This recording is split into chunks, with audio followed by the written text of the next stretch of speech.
하나님께서 우리에게 강하고 담대하라 이렇게 말씀하셨어요. 그죠? 강하고 담대하라.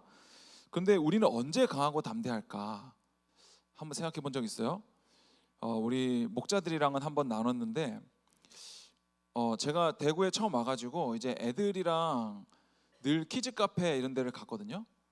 그리고 뭐 에버랜드, 뭐 용인 에버랜드가 집에서 가까웠기 때문에 에버랜드 가고 뭐 그랬었는데, 이제 대구 내려와서 어디를 한번 가야 될까 검색하다가 이 근처에 동물원이 하나 있더라고요. 달성공원이라고. 카카오 지도에 검색하니까 동물원이 있길래 거기 검색해가지고 딱 갔는데 입구에서 그 할머니들이 막 훌라후프를 돌리고 계시더라고요.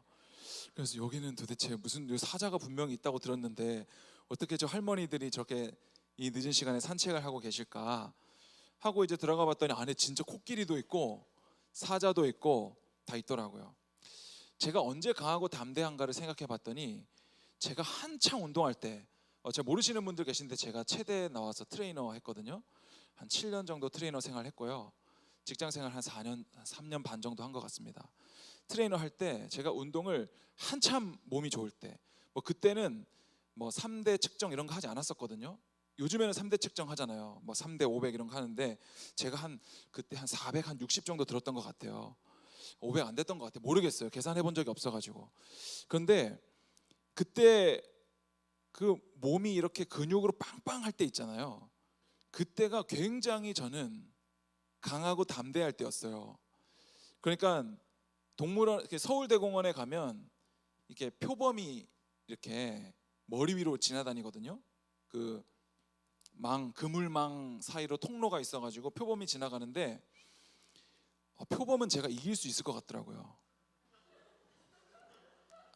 사자나 호랑이는 딱 보면 너무 커요. 근데 표범 정도는 내가 이렇게 아가리를 이렇게 잡아가지고 확 찢어버리면 찢어질 것 같은 그런, 그러니까 이게 이 몸에 이렇게 남성 호르몬이 가득하다라는 것이, 이 근육으로 빵빵하다는 것이 그런 느낌이 들어요. 심지어는 이렇게 차가 이렇게 쌩 지나갈 때 저 차에 부딪혀도 그냥 멀쩡하게 몇 바퀴 구르고 그냥 일어날 것만 같은 그런 강하고 담대함이 진짜로 실제로 그런 마음이 이제 드는 거예요. 그러니까 누구에게도 지지 않을 것 같고 막 그런 마음이 있는 거죠. 근데 실제로 제가 이렇게 운동하는 가방, 그때 한참 막 보충제 막 8개 9개씩 넣어 다니고 거기 운동화랑 막 옷이랑 넣어 다니고 가방 이만하잖아요. 체육하는 애들 다 가방 이따만한 거 들고 다니잖아요. 그러니까 그런 거 들고 이게 수원역 같은 데 지나가면 막 홍해가 이렇게 갈라져요. 진짜로 지나가던 사람들이 이렇게 길을 다 비켜줘요.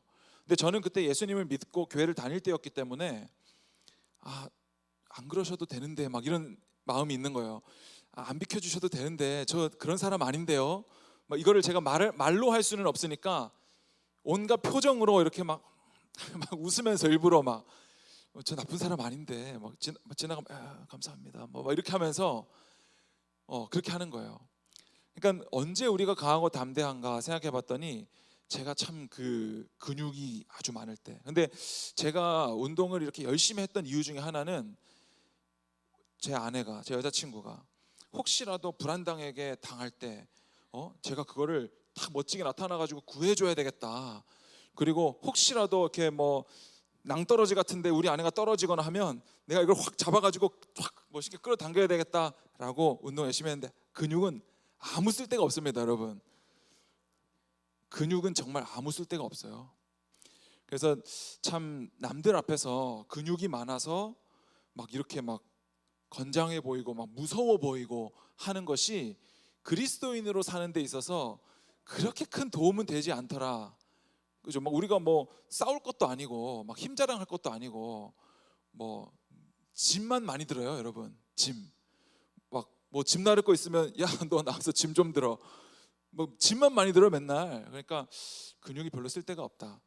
근데 제가 운동할 때랑 지금이랑 굉장히 분위기가 많이 달라졌어요. 그때는 뭐 탄수화물, 단백질, 지방, 비타민, 무기질, 물 6가지 영양소를 잘 균형 있게 잘 섭취하고, 그리고 다이어트 굉장히 쉽습니다.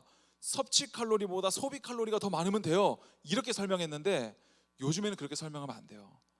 실제로 옛날에는 약물, 보디빌더들이 약물 하는 것이 거의 뭐 몰래 하는 거였고, 그리고 뭐 탑급에 있는 보디빌더들만 하는 거였는데, 요즘에는 누구나 다 약물을 할 수 있는 시대이기 때문에 이제 갑자기 누군가가 인스타에 몸이 굉장히 좋아져서 나타났다. 특히 얼굴이 굉장히 동안이고 20대 초반 정도밖에 안 보이는데 몸이 엄청 좋다. 그러면 거의 약물 한 겁니다.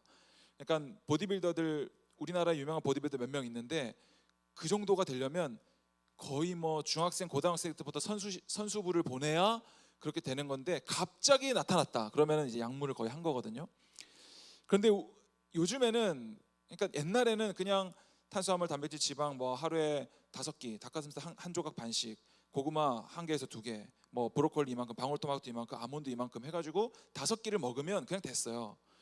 그런데 그때는 약물을 하면서 그렇게 하라고 한 거지. 그러니까 무슨 말이냐면, 약물을 하는 사람들은 되는 노력을 한 거고, 약물을 안 하는 사람들은 안 되는 노력을 한 거죠. 희망 고문인 거지. 희망 고문.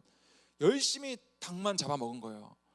그러니까 요즘에는 어떻게 설명하냐면, 칼로리로만은 설명이 되지 않는다. 그러니까 여러분들 칼로리 분명히 맞춰가지고 닭가슴살 많이 먹었고 야채를 분명히 먹었는데도 살이 안 빠지는 이유는 우리의 운동 방법이나 영양 섭취 방법이 잘못됐다라는 것을 말하는 거예요. 그러니까 예를 들어서 방울토마토 10,000칼로리랑 햄버거 10,000칼로리를 먹었을 때 그 10,000칼로리가 우리 몸에 작용하는 기전이 굉장히 다릅니다. 그렇겠죠? 브로콜리 1,000칼로리하고 뭐 사탕 1,000칼로리를 먹는 것이 굉장히 우리 몸에서 작용하는 게 달라요. 그렇기 때문에 우리가 이제는 운동을 할 때, 영양 섭취를 할 때 칼로리를 계산해 가지고 하면 안 되고, 그 음식에 담긴 정보를 우리가 캐내야 돼요. 그러니까 우리가 이 음식을 먹었을 때 이 음식이 내 몸에 일어날 효과가 무엇인가를 우리가 기대해야 되는 거예요. 그래서 우리가 음식을 그냥 칼로리로만 계산해 가지고 하루에 그냥 500칼로리를 먹었는데 그게 다 정크푸드다. 그러면 여전히 우리 몸에서는 만성 염증이 생긴다거나 소화가 안 되다거나 뭐 기분이 안 좋고 막 짜증이 난다거나 잠이 잘 안 온다거나 이런 일들이 우리에게 생기게 돼요. 그렇기 때문에 여러분들이 클린한 음식들을 먹고, 그리고 운동을 적당하게 하고, 그리고 질 좋은 수면을 하는 것이 여러분 건강에 굉장히 좋습니다. 근데 이 얘기를 왜 드리냐면, 그 굉장히 화가 많고 짜증이 많은 사람들이 있어요. 그리고 뭐 시험 본다는 지체들도 몇 명 있는 것 같은데, 우리가 시험 공부를 할 때도 막 집중이 안 되고 막 짜증이 나고 하는 것은 사실은 그 전날 먹은 음식과 내 수면 상태와 건강 상태가 거기에 영향을 미칠 확률이 굉장히 높거든요. 그러니까 하나님께 우리가 기도도 해야 되죠. 하나님, 제가 짜증나지 않게 해주세요. 제가 밤에 요즘에 불면증에 시달리고 있는데 잠 좀 자게 해주세요라고 기도도 해야 되지만, 여러분 건강 관리를 하고 음식 섭취를 잘 하는 건 역시도 일반 은총 가운데 하나님 주신 은혜예요. 그러니까 이것을, 기도하는 것은 거룩한 것이고, 뭔가 헬스장 가서 운동하고 수영장 가서 수영 새벽마다 하는 것은, 그것은 세상적인 것이다라고 생각할 필요가 전혀 없고, 우리의 감정이나 우리의 마음이나 건강이 좋지 않다면 그런 것들을 잘 관리하는 것도 좋을 것 같습니다. 그러니까 우리의 강하고 담대함이 무엇인가를 얘기할 때 그냥 나의 어떠함, 내가 어떤 것에 있어서 되게 자신감이 충만한 사람인가, 아니면 내가 가진 것이, 내가 가진 능력으로 저 정도 일은 내가 할 수 있다라고 생각하는 내 안에 있는 그 어떠함이 강함과 담대함, 강하고 담대함의 원인이 된다면, 그것을 우리가 오늘 다시 한번 생각해 보려고 하는 거예요. 우리들은 언제 강하고 담대할까요? 우리가 보통 수련회 때 은혜 받으면 보통 탁 이튿날 밤에 저녁 집회, 우리 메인은 항상 이튿날 밤이잖아요. 그때 항상 이제 앞에 선 강사가 얘기하죠. 자, 오늘 선교 가기로 작정하시는 분 다 이제 손 드십시오 하면, 이제 거기서 뭐야 막 이러는데 이제 막 눈물도 막 옆 사람 막 일어나가지고 나가고, 막 감정도 막 충만하고 하니까 막 자기도 모르게 손 들고, 그리고 까먹고 이제 또 사는 거죠. 선교 안 가고. 그러니까 그때는 굉장히 우리가 감정에 이렇게 동요되기가 이제 쉬운 건데, 그러니까 우리가 은혜 받았을 때 참 앞뒤 안 가리고 강하고 담대할 수 있는 것 같아요. 그리고 말씀의 확신을 얻었을 때, 내가 뭔가를 하고자 했는데 그것이 말씀으로 확 내 안에 들어올 때, 그리고 나아갈 방향과 목적이 명확할 때, 그죠? 내가 뭔가를 준비하고 있는데 이거 딱 쓸데없는 거 다 쳐내고, 난 이쪽으로만 딱 가면 되겠다라는 확신이 딱 섰을 때, 우리가 거기에 한 걸음을 강하고 담대하게 내디딜 수가 있는 거죠. 그런데 성경에서는 참 아브라함이 갈 바를 알지 못하고 나갔다 이렇게 얘기하잖아요. 아브라함은 어떻게 갈 바를 알지 못하고 어디로 가야 될지도 모르고 앞으로 내 미래가 어떻게 될지도 모르고 어떻게 나갈 수 있었을까? 근데 성경에 보니까 바로 믿음으로 말씀을 따라가는 거죠. 어디로 가야 될지 모르지만 그냥 하나님께 모든 것을 맡겨놓고 그냥 내 한 걸음을 여기서 이렇게 밑으로 이렇게 탁 내딛는 것이, 이 밑에 계단이 없을 수도 있고 낭떠러질 수도 있지만 믿음으로 그렇게 한다라는 거예요. 요셉도 종으로 팔려감이 형통함이라고 했는데 그 이유가 하나님이 그와 동행하였더라라고 얘기하는 거죠. 그러니까 요셉도 자기의 앞날이 어떻게 될지 몰라요. 심지어 믿었던 형들에게 팔려갔어요. 그러나 그 삶이 형통한 것은 하나님께서 그와 함께 하셨기 때문에 형통한 것이다. 바울도 감옥에 갇혔을 때 불안해하고 탈옥하려고 하고 막 그렇게 하지 않고, 누군가에게 막 도움을 요청해가지고 나를 여기서 빼내달라고 막 그렇게 하지 않고 그 안에서 찬양을 했다니까요. 그런데 옥문이 열리고 도망갈 기회가 생겼어도 도망가지 않고 간수장을 구원해내는, 심지어 그 간수장의 모든 가족들까지도 구원해내는 일을 하는 거예요. 그러니까 우리가 언제 강하고 담대할 수 있는가는 조금 하나님의 방법은 우리의 방법과 좀 다른 것 같아요. 오늘 말씀에 보면 이제 모세가 나이가 많아서 죽게 되고 광야 2세대들을 이제 이끌어갈 여호수아를 이제 세우게 됩니다. 그런데 성경에 보니까 모세가 나이가 많아서 이제 죽게 되었어요. 근데 나이가 120세였거든요. 근데 신명기 34장 7절 한번 볼까요? 신명기 34장 7절 다 같이 한번 읽어볼게요. 시작. 모세가 죽을 때에 나이 120세였으나 그의 눈이 흐리지 아니하였고 기력이 쇠하지 아니하였더라. 그러니까 모세가 이제 이스라엘 백성들을 충분히 이끌고 그동안 고생도 많이 했잖아요. 이제 나이도 120세가 됐으니까 이제 죽을 때가 됐다고 성경에 말하니까, 그러니까 이제 모세는 이제 꼬부랑 할아버지가 됐으니까 이제 젊은 세대로 교체해야 되겠구나 라고 생각하기 쉽지만, 사실 모세가 120세에 여전히 눈이 흐리지 아니하였고 기력이 쇠하지 않았거든요. 그러니까 모세가 이스라엘 백성들을 인도했던 것이, 그리고 이제 그 자리를 물려주고 여호수아에게 내어주어야 되는 것이, 이제 모세가 기력이 쇠해서 이제 모세는 자격이 없어서 능력이 없어서가 아니라는 거예요. 모세는 이제 하나님께서 모세를 통해 이루고자 하는 사명을 다 이룬 거예요. 그냥 그러니까 여전히 기력이 많고 하나님 저 아직 더 할 수 있습니다, 저는 아직 죽지 않았습니다 라고 말할 수 있죠. 그러나 모세는 그것을 말하지 않았다는 거죠. 그러면서도 이제 여호수아에게는 너는 강하고 담대하라 라고 말하는 거죠. 어떻게 해요? 좌로나 우로나 치우치지 말고 그의 율법을 지켜 행하라 라고 말하는 거죠.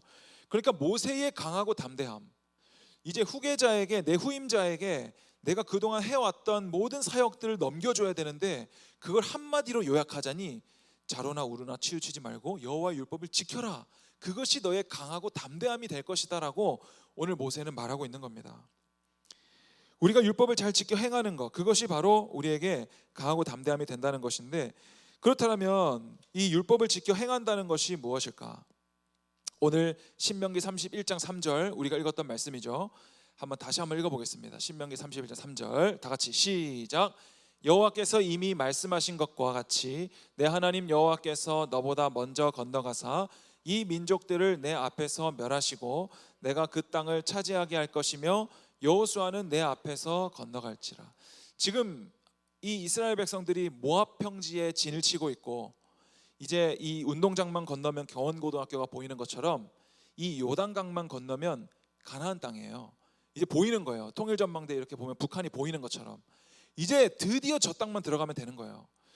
그동안 고생했던 모든 시간들이 이제 보상을 받을 만한, 이제 저 땅에만 들어가면 젖과 꿀이 흐른다는 그 땅, 우리가 직접 보지는 못했지만 저기만 들어가면 우리가 이제 끝났다라고 생각하는 그곳에 아직 가기 전인데, 하나님께서 뭐라고 말씀하시냐면 내가 너보다 먼저 건너가사라고 이야기하세요. 그 땅은 여전히 우리가 치러야 할 전쟁들이 있고 쫓아내야 될 가나안 민족들이 득실거리는 곳입니다. 이방 신들이 가득한 곳이에요. 그런데 여기서 모세는 죽어서 들어가지 못하죠. 그리고 광야 1세대도 가나안 땅에 들어가지 못합니다. 근데 여기서 우리가 한 가지 번외로 짚고 넘어가야 될 것은, 모세가 천국에 못 들어갔는가? 그렇지는 않습니다. 모세가 가나안 땅에 못 들어갔다고 해서 천국에 못 들어갔는가? 그렇지는 않습니다. 왜냐하면 이 가나안 땅이 천국을 상징하진 않습니다. 그러니까 하나님께서 약속하신 많은 자손과 많은 땅, 국가, 나라를, 민족을 약속하실 때 그 가나안 땅이라는 것은 그냥 눈에 보이는 땅일 뿐이지 그것이 하나님 나라 천국을 말하진 않는다는 거예요. 이 모세가 어떤 자였냐면 애굽에서 왕좌를 버리고 내려온 자죠. 그죠? 왕이었으나 그것을 내려놓고 온 사람입니다.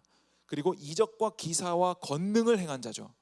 그리고 하나님의 말씀을 받아서 전달한 자입니다.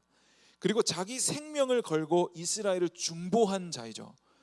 내 이름을 생명책에서 지워버려도 좋으니 저들을 구원하소서라고 했죠. 그리고 온유함이 지상에서 가장 뛰어난 자라고 했고, 예수님의 무덤이 빈 무덤이었듯이 모세의 무덤을 아는 사람이 아무도 없습니다. 그리고 아무도 대면하여 보지 못한 하나님과 특별한 교제를 하며 대면해 보았던 자이고, 그리고 하나님의 백성들을 구원으로 인도하는 자예요. 이 모세가 상징하는 사람이 누구일까요?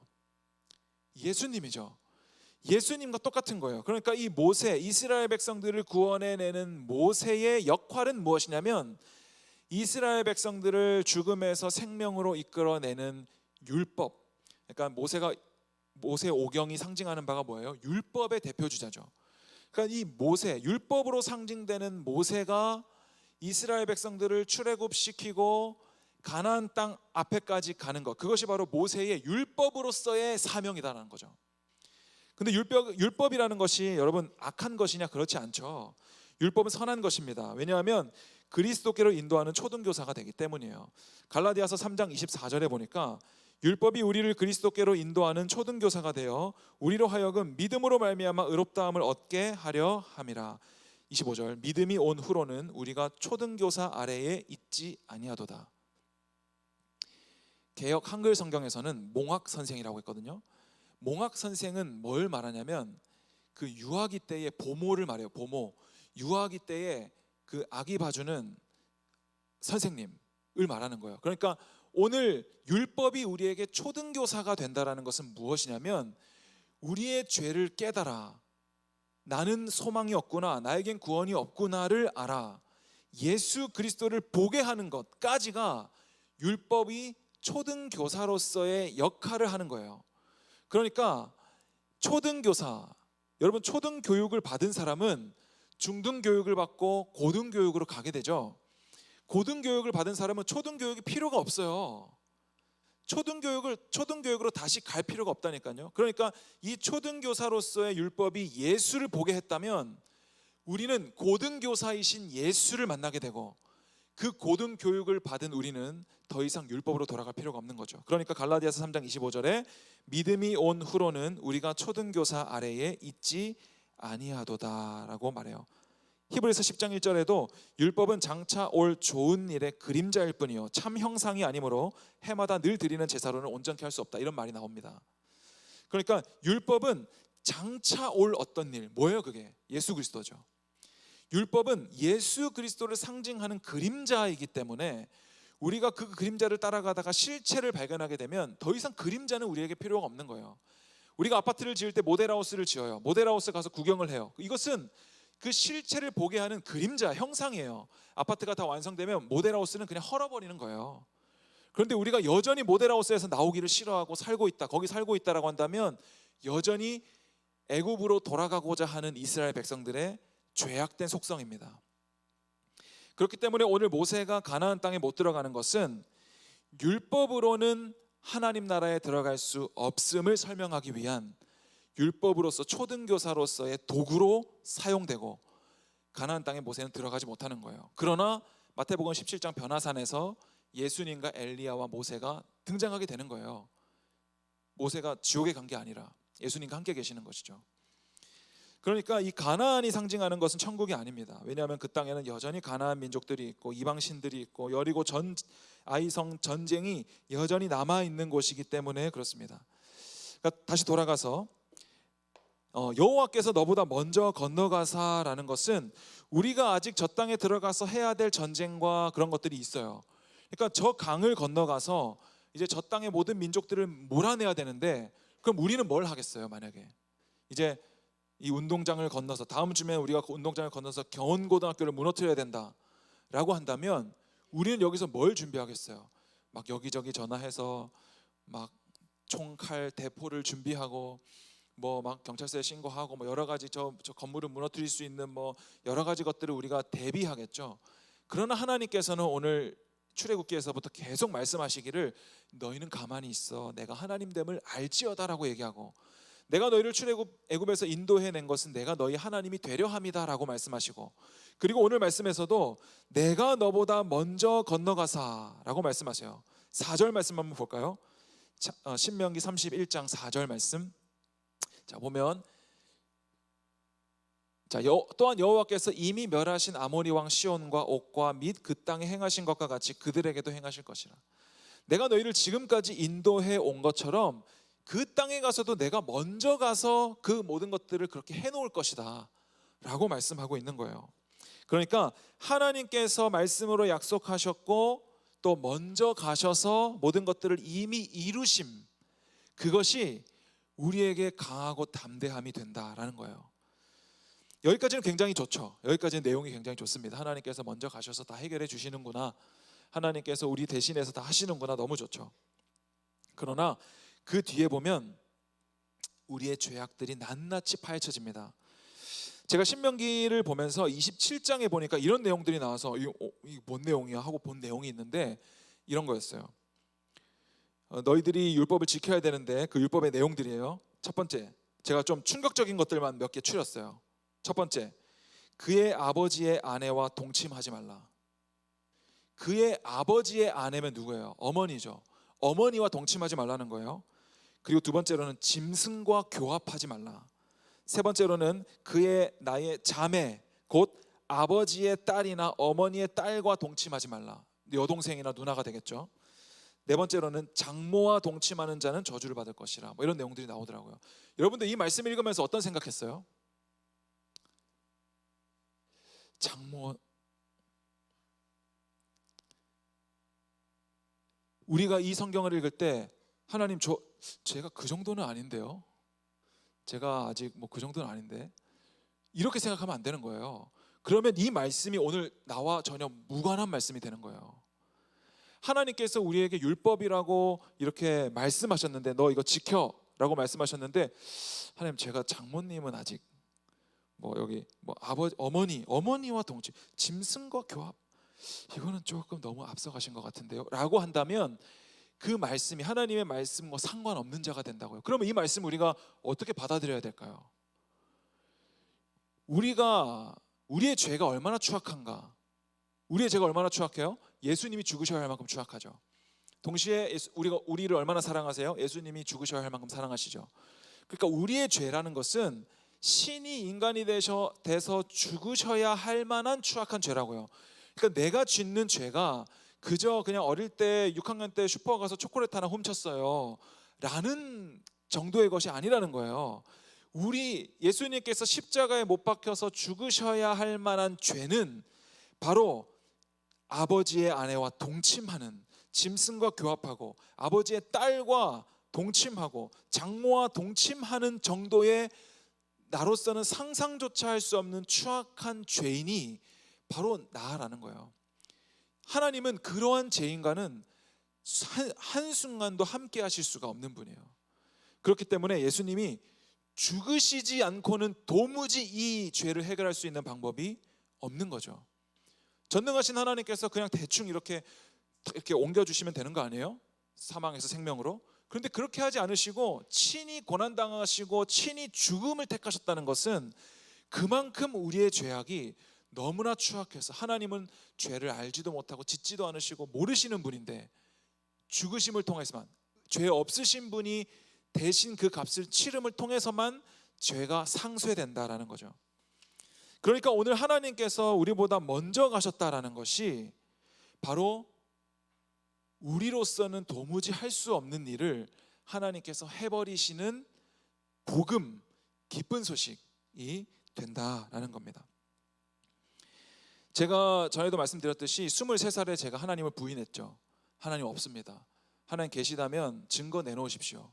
제가 청년들한테도 가가지고 너 무슨 예배를 드린다고 와 있어? 너 하나님 있어? 너 본 적 있어? 뭐 누가 뭐 간증 집회 같은 거 보면 음성 들었다고 하는데, 하나님의 음성, 하나님이 나에게 말씀하셨다 그러는데 하나님의 음성은 어떤 목소리야? 이선균 목소리야? 아니면은 뭐 누구 목소리야? 그리고 이 사람도 들었다고 저 사람도 들었다 그러면 둘이 불러가지고 목소리 대조시켜 막 그랬다니까요. 제가 그러니까 목소리를, 그러니까 하나님 내놔라라고 할 때 제가 그때 하나님께 의심이 들었던 결정적인 이유가 무엇이었냐면, 제가 그때 새벽 6시에 헬스장 오픈해서 새벽에 헬스장 일하고, 그리고 저녁 5시부터 밤 11시까지는 제가 그때 배달을 했어요. 그래서 오토바이 타고 막 배달했었는데, 그때 이제 통장에 돈이 두둑히 들어오니까 제일 먼저 든 생각이 하나님 없어도 되겠는데 라는 생각이 들더라니까요.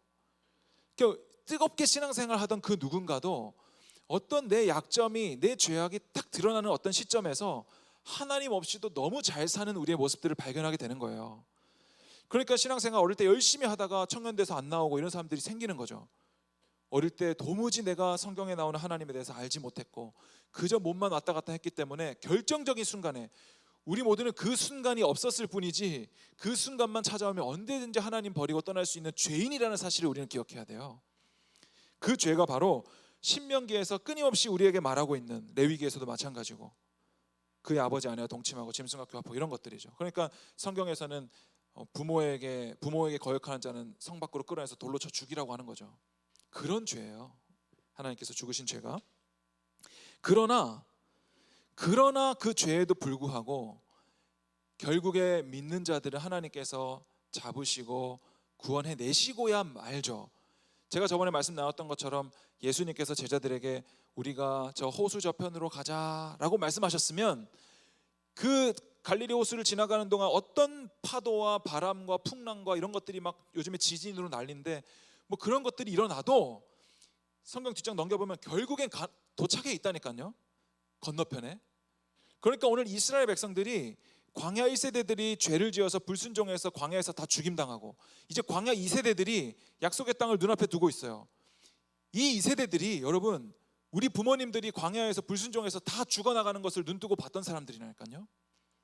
우리 부모님들이, 하나님께서 우리에게 이렇게 말씀하셨는데 우리 부모님들이 다 불순종하고 다 광야에서 죽어버리고 이제 우리만 남은 이 상태에서 이제 가나안 땅을 바라보고 있는데, 그들의 죄악에도 불구하고 하나님께서 너보다 내가 먼저 가사 이룰 것이다를 말하고 있는 거예요. 이게 어디에 나오냐면 14절 한번 볼게요. 14절.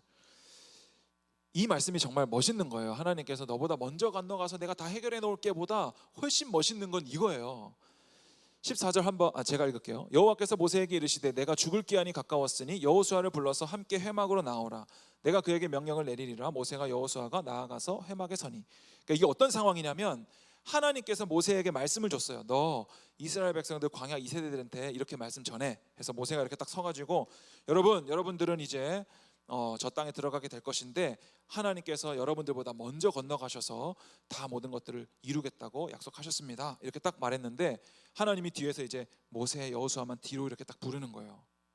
담임 목사님이 저를 부르는 거예요. 그래가지고 담임 목사님실에 이렇게 딱 불려 들어가서 왜 그러세요? 이제 딱 하니까 그 뒤에 16절부터 18절 한번 볼게요. 이제 여호수아와 모세만이 알아요.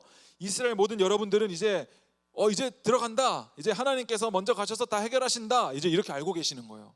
그런데 모세와 여호수아에게 뭐라고 말하나 볼게요. 함께 시작.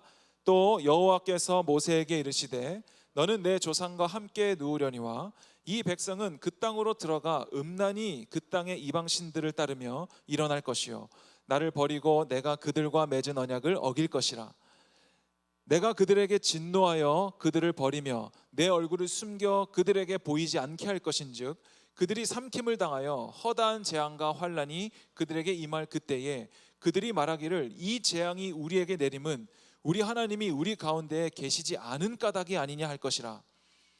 또 그들이 돌이켜 다른 신들을 따르는 모든 악행으로 말미암아 내가 그때에 반드시 내 얼굴을 숨기리라. 이렇게 모세와 여호수아만 따로 불러다가, 아니 하나님께서 저에게 말씀하라고 하셔서 여기서 여러분들에게 말씀을 다 전했어요. 하나님께서 먼저 가셔서 다 해결해 놓으신대 이렇게 전했는데 따로 불러다가 쟤네들 다 나 버릴 거다 라고 이야기하는 거예요 지금.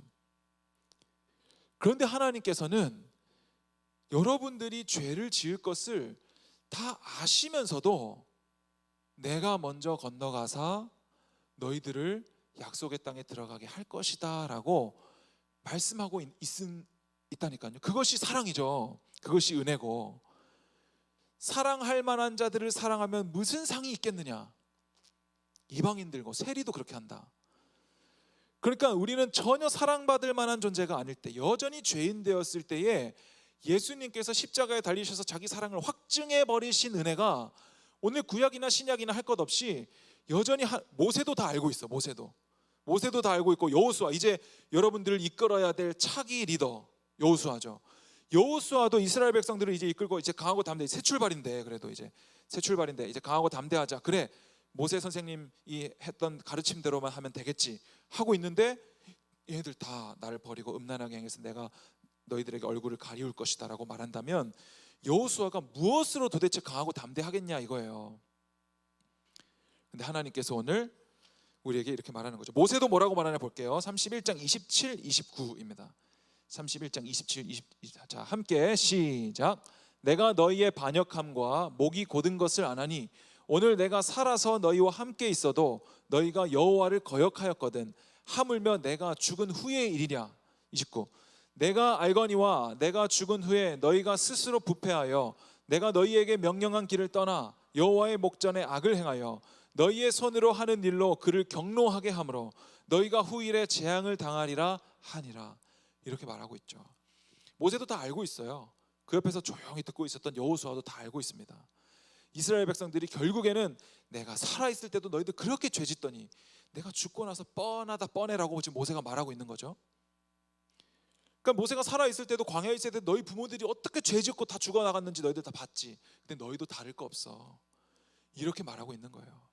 그러니까 오늘 하나님께서 여호수아, 우리가 날마다 신년만 되면 달달 외는 여호수아 1장 7절 8절 강하고 담대하라, 율법을 주야로 묵상하고, 그러면 내가 집에 가서 말씀을 주야로 읽으면 내가 강하고 담대해질 수 있겠구나. 수험생들이라면 시험 보기 전에, 공부하기 전에 말씀을 먼저 보면 나도 서울대 할 수 있다, I can do it 막 이러는 거죠. 머리 위에다가 I can do it 써놓고 나도 서울대 한번 가보자 막 이러면서, 내게 능력 주시신 자 안에서 내가 모든 걸 할 수 있다, 나도 서울대 막 하면서. 그러니까 오늘 여호수아의 강하고 담대함이 어떤 나의 남성 호르몬과 충만한 빵빵한 근육과 어떤 막 뭐 무패 전설 막 뭐 이런 것으로 나오는 것이 아니라는 거예요. 내가 왕년에는 내가 그랬는데 그런 것으로부터 나오는 것이 아니다라는 거예요. 내 이름을 생명책에서 지워버리더라도 저들을 구원해 주십시오라고 말했던 그 모세가 이제 이스라엘 백성들에게 내가 있을 때도 너희들 그랬는데 내가 없으면 너희들 진짜 뻔하다 뻔해라고 말하는 그 모세가 왜 그렇게까지 말해야 될까? 예레미야 6장 14절 한번 볼까요? 예레미야 6장 14절. 그들이 내 백성의 상처를 가볍게 여기면서 말하기를 평강하다 평강하다 하나 평강이 없도다. 여러분, 여러분 이대로 괜찮습니다, 여러분 평안합니다, 여러분 이대로 괜찮습니다라고 말하는 것이 굉장히 저는 제일 주의해야 된다라고 생각합니다. 예레미야 7장 4절 볼까요? 7장 4절. 너희는 이것이 여호와의 성전이라 여호와의 성전이라 여호와의 성전이라 하는 거짓말을 믿지 말라. 이 예레미야 시대에 거짓 선지자들이 굉장히 많았는데 이 사람들이 계속해서 너희는 평안하다 평안하다를 말했거든요. 그때 예레미야가 저 거짓 선지자들이라고 했어요. 양의 탈을 쓴 늑대라고 했습니다. 이것이 성전이라 성전이라 말하는 자들. 갈라디아 교회에도 바울이 복음 전하고 그 죽을 고생하면서 복음 전해서 교회 세워놓고 지도자 세워놨더니 그 안에 율법 교사들, 거짓 교사들이 들어와서 뭐라고 해요? 너희들 율법 지켜야 된다, 너희들 할례 받아야 된다, 율법 지켜야 돼 너희들. 그 거짓 교사라고 갈라디아에서 말하잖아요. 그럼 바울이 너희들이 왜 해와 달과 날과 절기를 아직까지 지키냐, 내가 너희들에게 전한 것을 왜 헛되게 만들고 있냐라고 얘기하잖아요, 갈라디아 4장에서. 그러니까 우리가 율법을 여전히 지켜야 된다. 그리고 이대로 너희들 너무나 평안하다, 괜찮다, 여러분들 괜찮습니다, 여러분 계속해서 그렇게 이것이 거짓 선지자들의 음성이 아닐까를 여러분 성경에서 찾아내셔야 돼요.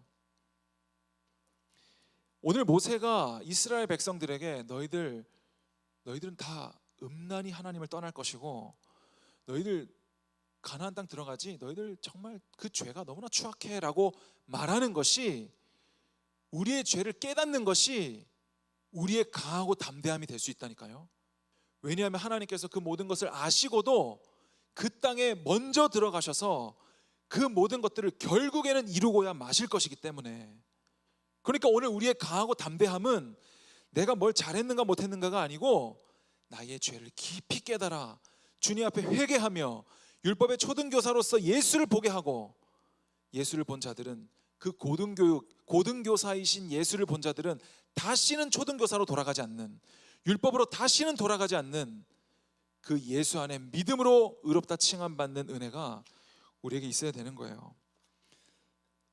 오늘 말씀을 보면서 우리는 이 예수를 바라볼 수 있어야 됩니다. 우리가 날마다 오직 예수 찬양하고 예수만 영광 받아주시고 예수, 모든 이름에 뛰어난 이름 예수 말만 그렇게 하면서 여전히 우리가 내 행위에 집중하고 있고 내 강함에 집중하고 있고 내 확신에 집중하고 있다면, 그것은 신명기에서 말했던 장모와 동침하지 말라, 짐승과 교합하지 말라고 말했던 그 선악을 알게 하는 나무의 저주, 그 죄와 다를 바 없는 것입니다.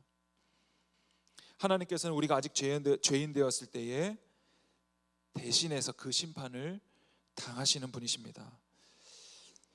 이번 주에 수련회가 있는데 목금토에 수련회가 있습니다. 여러분, 수련회를 위해서 여러분 몰래 남몰래 수고하는 손길들이 있습니다. 그리고 모여서 기도한 지체들이 있습니다. 또 모이지 못하더라도 이 수련회를 기대하는 마음으로 준비하고 있는 그런 지체들이 있습니다. 여러분, 수련회라는 것이 오늘 우리가 교회에서 하긴 하지만 보통은 이제 저 산골짜기에 들어가서 하잖아요. 인적이 드문 곳, 그죠? 그러니까 수련회라는 것이 산 깊이 들어가서 그런데 꼭 가야만 하나님께서 은혜 주시나? 그렇지는 않습니다. 그러나 우리가 하나님 앞에 그만큼 시간을 드리고 특별한 시간을 따로 떼어서 우리의 마음을 드리고, 또 2박 3일이라는 시간을 내가 다른 것을 할 수 있지만 그 모든 것들을 포기하고 하나님 앞에 우리는 하나님께 드리는 우리의 마음은 하나님께 저는 반드시 표현될 거라고 생각해요. 그리고 우리가 수련회 기도회를 평일에 모여서 하면서 때때로 얼마 모이지 않은 날도 있었어요. 그러나 이제 저는 거기에 별로 이렇게 시험 들지 않거든요. 근데 이제 혹시라도 리더들이 청년들이 이렇게 기도하자고 해도 안 오지 라는 것에 시험 들까봐, 힘이 빠질까봐 제가 했던 말은 그런 거였어요. 우리가 기도할 때 우리가 기도하는 것보다 훨씬 더 중요한 것은 하나님께서 그것을 듣고 계신다라는 사실이 훨씬 중요합니다. 우리가 예배를 드릴 때 우리가 예배를 얼마나 뜨겁게 열정적으로 불 끄고 막 점프 방방 뛰면서 드렸는가 보다 하나님께서 이 예배를 받으시는 것이 훨씬 더 중요한 거예요. 우리가 이런 이야기 들어봤죠. 소와 사자가 사랑을 하는데 소는 날마다 사자를 너무 사랑해가지고 풀을 날마다 갖다 줬어요. 사자는 소를 너무나 사랑해가지고 날마다 고기를 갖다 줬어요. 그러나 결국에는 둘 다 굶어서 죽고 사랑은 이루어지지 않았더라. 그러니까 우리의 사랑의 표현 방식이 그저 내가 원하는 것으로 내 열정으로 해서는, 받으시는 분 입장에서는 내가 원하는 것은 이건데 이 성경에 근거하여서 예수 그리스도를 보게 하고 너희들이 율법을 지킬 것이 아니라 율법을 지킬 수 없음을 보고 예수 그리스도께 나와야 되는데, 우리가 여전히 율법의 행위에 매여서 종노릇하고 있는 모습으로 나아가고 있다면, 내가 예배를 기도를 눈물 콧물 쏟아가면서 기도를 열심히 했을 때는 오늘 기도 좀 잘 됐다, 오늘 막 뭔가 후련하고 그죠? 기도가 좀 안 될 때는 어떻게 해요? 오늘 기도 좀 안 배렸다, 오늘 기도에 괜히 나왔다, 이렇게 되는 거예요. 여전히 우리의 감정과 우리의 마음에 우리의 관심이 있는 것입니다. 이스라엘 백성들이 이제 가나안 땅 앞에 서가지고 강하고 담대할 수 있는 것은 우리의 죄를 깨달아 알고 회개하며 하나님께서 앞서가셔서 행하실 일들을 믿음으로 바라보는 것, 그것이 바로 그들의 유일한 강하고 담대함이었습니다. 여러분들은 무엇을 의지하고 계십니까? 시험을 준비하는 지체들, 취업을 준비하고 있는 지체들, 결혼을 준비하고 있는 지체들, 또 학교에 입학하는 지체들, 졸업하는 사람들, 군대에 입대하는 사람들, 제대한 사람들, 우리가 앞으로 갈 길이 막막하죠. 그러나 주님께서 먼저 가셔서 그 모든 시간을 우리가 주님의 시간을 살게 하신다라는 거예요. 제가 이번 주에 인스타에 올렸던 말씀 중에 하나님은 가까이 계시는 하나님이냐, 멀리 계시는 하나님은 아니냐, 이 만물이 다 나의 것인데 내가 이 만물 천지에 충만하지 아니하냐, 이런 말씀하셨거든요. 여러분, 하나님은 모든 곳에 계십니다. 여러분들이 실패했을 때도, 성공했을 때도, 여러분들이 교만할 때도, 여러분들이 실족해서 우울할 때도 하나님은 언제나 여러분들과 함께 계십니다. 우리가 오늘 예배 가운데 기대해야 되는 것, 또 이번 수련회를 통해서 기대해야 되는 것은 바로 이 주님이 누구신가, 그 주님께서 앞서가셔 행하시는 일들이 과연 무엇인가, 동시에 내 죄가 무엇인가를 깨달아 아는 것, 그것이 우리에게 필요할 것 같습니다. 이 시간 우리 함께 찬양했으면 좋겠는데, 우리 주님을 예배하는 것, 우리 이 찬양하겠습니다. 이 찬양 가사에 보면 어둠 가운데 빛으로 임하셨습니다. 빛으로 임하신 주 나의 어둠을 비추시네. 여러분, 빛이 오면 어둠은 떠나가는 거예요. 어둠과 빛의 싸움이 아닙니다. 빛의 부재가 어둠입니다. 빛이 오면 어둠은 떠나가게 되어 있습니다. 내 안의 연약함 모두 씻어주시고 나를 안으시며, 우리가 할 일은 주님만을 바라보고 주님을 기뻐하는 것이고, 주님께서 다 이루신 일들에 대해서 주님만이 소망이다 고백하는 것이 우리의 행할 일이다라는 것입니다. 우리 시간 찬양하고 기도하겠습니다.